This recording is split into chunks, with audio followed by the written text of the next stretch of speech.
Hello बच्चों, let's read the following question.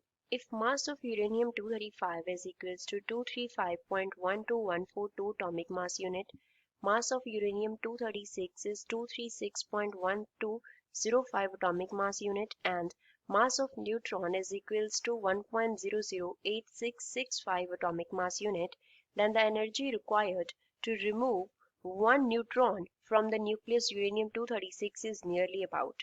Question में हमें क्या बोला है कि यूरेनियम 235 का मास एटॉमिक मास यूनिट में हमें मास दिया है, 236 का एटॉमिक मास यूनिट में मास दिया है, न्यूट्रॉन का दिया है।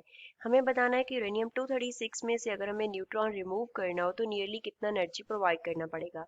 Will it be 75 mega electron volt, 6.5 mega electron volt, 1 electron volt और 0। So first of all we will talk about the key concept used in the question. इस क्वेश्चन में क्या की concept हम यूज करेंगे? We will use the energy mass equivalence relation. Energy mass equivalence relation. According to energy mass equivalence relation हमारे पास क्या होता है? E equal होता है डेल्टा m इंटू सी स्क्वायर के। अब जो E है यहाँ पे वो डिनोट कर रहा है एनर्जी को, एंड डेल्टा m जो है वो डिनोट करता है मास डिफेक्ट को। कितना मास डिफेक्ट आया तो तभी पता चलेगा, जितना मास डिफेक्ट होगा उतना मास एनर्जी में कन्वर्ट हो जाएगा, और उतनी एनर्जी वी कैन से मास में कन्वर्ट हुई है।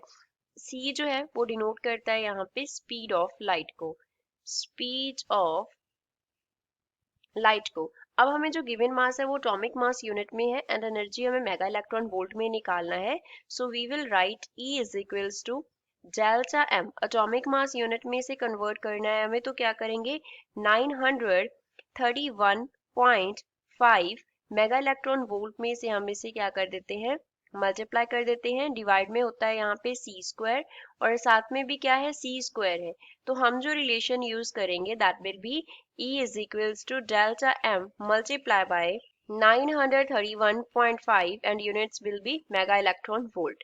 तो ये वाला रिलेशन यूज करते हुए हम गिवन इक्वेशन को सॉल्व करेंगे। अगर हम इस जो हमें दिया गया है यूरेनियम 236, इसमें से न्यूट्रॉन रिमूव कर दे तो क्या रह जाएगा, यूरेनियम 235 रह जाएगा, प्लस में यहाँ पे क्या आ गया, न्यूट्रॉन आ गया। तो अब पहले यहाँ पे मास डिफेक्ट निकालते हैं, डेल्टा m कितना मास डिफेक्ट आया। मास डिफेक्ट को मैग्नीट्यूड में लिखेंगे हम। रिएक्टेंट्स का जो मास है यूरेनियम 236, उसका मास हमें दिया है 236.1205, इसमें से माइनस कर देंगे किसका मास, यूरेनियम 235 एंड न्यूट्रॉन का। यूरेनियम 235 का मास कितना दिया है 235.12142 प्लस न्यूट्रॉन का कितना दिया है 1.008665 दिया है। तो इसको सॉल्व करके डेल्टा m का जो वैल्यू है इन मैग्नीट्यूड वो हमारे पास आ जाएगा 0.009585 एंड यूनिट्स क्या होंगे, एटॉमिक मास यूनिट। निकालना क्या है हमें, एनर्जी इक्विवेलेंस मींस कितना एनर्जी प्रोवाइड करना पड़ा, तो डेल्टा m इंटू हमारे पास क्या है 931.5 and units will be mega electron volt.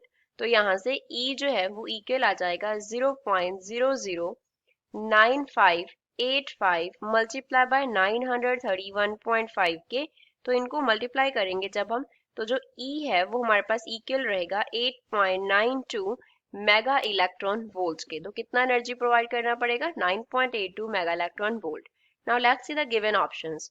75 बहुत बड़ा है, 1 इलेक्ट्रॉन वोल्ट बहुत ही स्मॉल है। 75 मेगा इलेक्ट्रॉन वोल्ट जो है वो हमारी जो हमने वैल्यू निकाला, वैल्यू क्या निकाला 8.92, उससे बहुत बड़ा है। 1 इलेक्ट्रॉन वोल्ट जो हमने वैल्यू निकाला उससे बहुत स्मॉल है, तो करेक्ट ऑप्शन कौन सा हम टिक करेंगे, B 6.5 mega electron volt will be the correct answer for the given question. I hope you understood well. Thanks.